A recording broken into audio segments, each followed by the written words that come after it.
पत्नी को शादी के कुछ साल बाद ख्याल आया कि अगर वो अपने पति को छोड़ कर चली जाए तो पति कैसा महसूस करेगा। ये विचार उसने कागज़ पर लिखा और लिखा कि अब मैं तुम्हारे साथ और नहीं रह सकती। मैं ऊब गई हूँ तुम्हारे साथ से। मैं घर छोड़ के जा रही हूँ, हमेशा हमेशा के लिए। उस कागज़ को उसने टेबल पर रख दिया और जब पति के आने का टाइम हुआ तो वे उसकी प्रतिक्रिया देखने के लिए बेड के नीचे छुप गई। पति आया और उसने टेबल पर रखा हुआ कागज़ उठा लिया और उसे पढ़ने लगा। पढ़ते पढ़ते वो कुछ देर चुप रहा।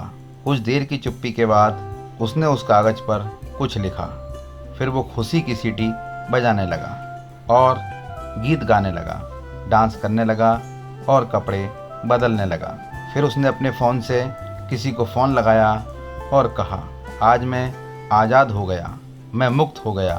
शायद मेरी मूर्ख पत्नी को समझ आ गया कि वो मेरे लायक ही नहीं थी, इसलिए आज वो घर से हमेशा के लिए चली गई। इसलिए अब मैं आज़ाद हूँ तुमसे मिलने के लिए।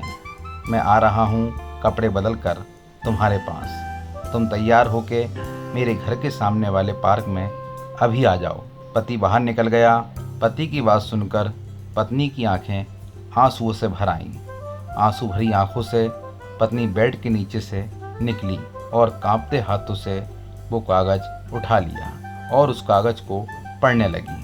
कागज़ में लिखा था, बेड के नीचे से पैर दिख रहे हैं। पगली, पार्क के पास वाली दुकान से ब्रेड लेके आ रहा हूँ, तब तक चाय बना लेना।